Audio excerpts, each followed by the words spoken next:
ici, nous avons une œuvre inachevée. Ce que je disais tantôt, c'est une composition de 5 éléments que j'appelle le tchatis qui fait la tête. Mais après, il y a un travail de polissage. Je vais bien polir, sortir au moins les formes du travail.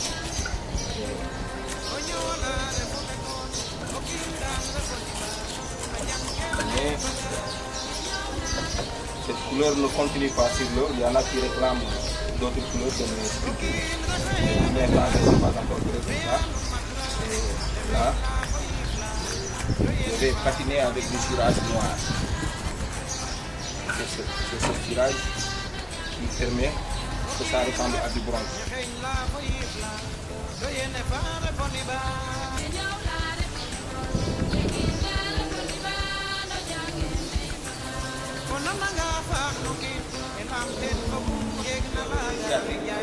Et le début de la carrière du lutteur Sérère Maminka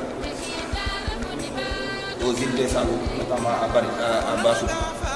Et l'instrument que vous voyez sur le tableau s'appelle le pachar. C'est une forme de flèche qui est plantée au milieu de la forêt, là où les initiés vont habiter pendant au moins un mois, pendant une longue durée. Et pour les assurer, c'est le Kouma qui veut dire s'élever en Wolof, qui va les gérer, mais mystiquement, qui va les protéger, mystiquement aussi, pour chasser le mauvais sort.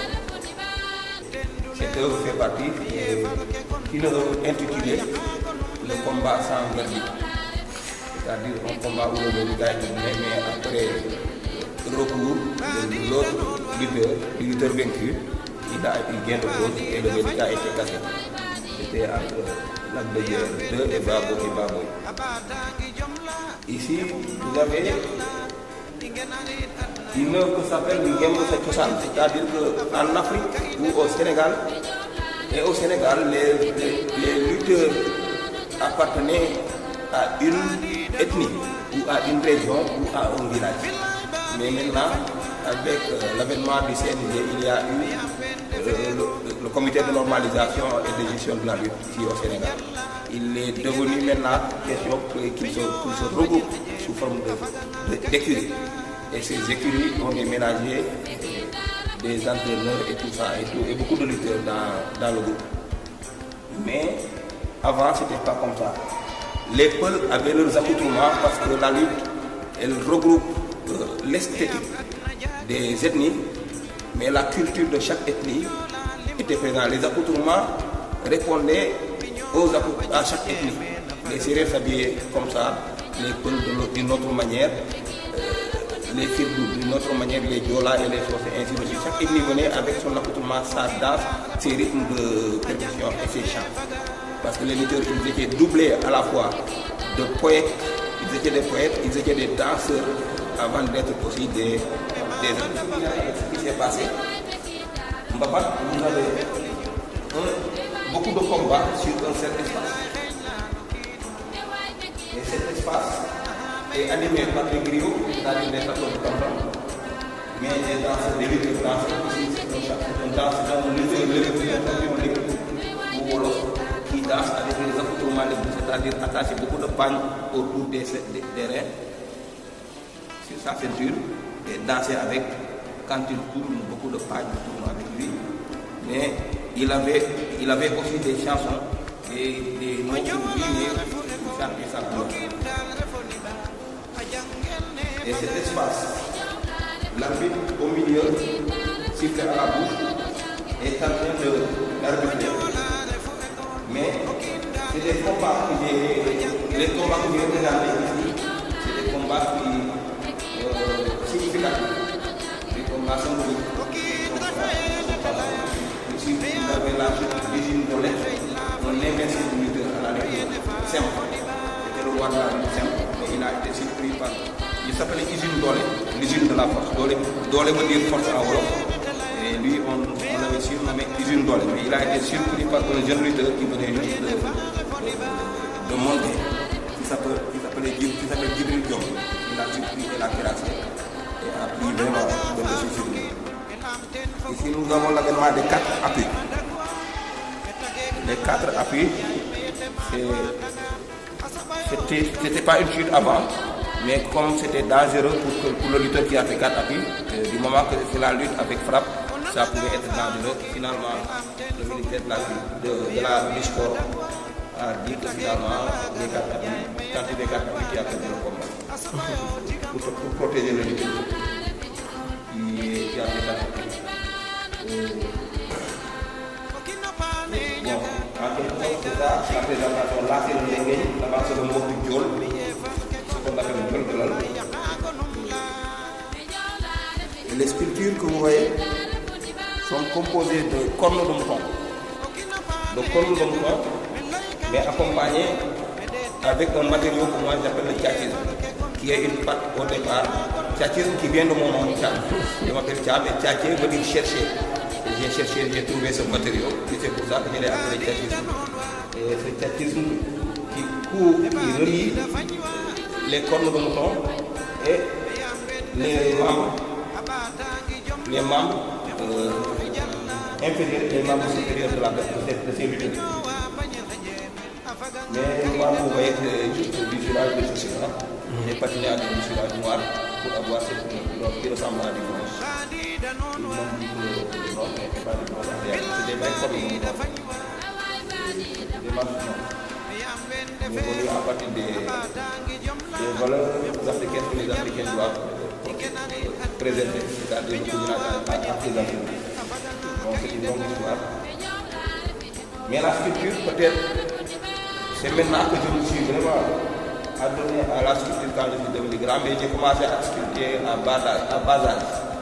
Au cimetière à Bassou précisément, j'avais commencé à modeler l'argile et à faire des militaires, des drapeaux, des militaires qui portent des drapeaux, qui portent des fusils, des contingents, mais en argile.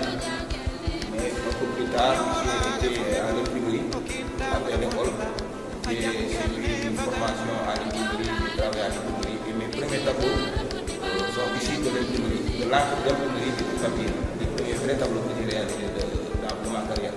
Les accoutrements des amateurs, mais aussi des griots. Ici, c'est une femme que j'appelle la diva des arènes. L'œuvre s'appelle la diva des arènes. C'est une femme qui chante dans les arènes et qui chante les événements, qui chante les lutteurs, les autorités qui viennent présider. Et ces femmes souvent, c'est comme des amateurs parce qu'elles sont bien habillées, parues d'or, parues d'émeraudes, de pierres précieuses, mais aussi des coiffures vraiment très. Dans les arènes, il y a un roi, il y a un chef suprême. À l'époque où j'ai réalisé le tableau là, c'était en 2009. C'était Yekini qui était au trône. C'était Yekini, le chef suprême des arènes, ce qu'on appelle le roi des arènes. Ici, c'est une crise qu'il avait fait lors de son combat avec Gribodo, le tigre de Fass. Et je peux dire que ma technique sur ce tableau, c'est de l'acrylique. C'est mix sur toile parce que c'est de l'acrylique, du goudron et de la peinture à l'huile. Ce que vous voyez au fond, les couleurs que vous voyez sur le sol, c'est de la peinture à l'huile, mais le noir c'est du goudron, le blanc c'est de la peinture acrylique. C'est le maillot aussi, c'est un tableau qui fait partie de la collection La Flamme des Arènes. Un bon cron pour le Condor, la terre gorgée de sang, les képis qui ricanent sur les routes, le grondement sinistre des charrettes de haine. Je pense aux Sénégalais couchés au forçat du Tcharoy, frère du lynché d'Atlanta. Tcharoy. Tcharoy. Tcharoy. Je disais tantôt, les vagues furieuses de la liberté qui claquent sur la bête affolée de l'esclave d'hier au coulis d'Hanoï, du docker de Suez, tout ce qu'on intoxique de fatalité lance leur chants immenses au milieu des vagues.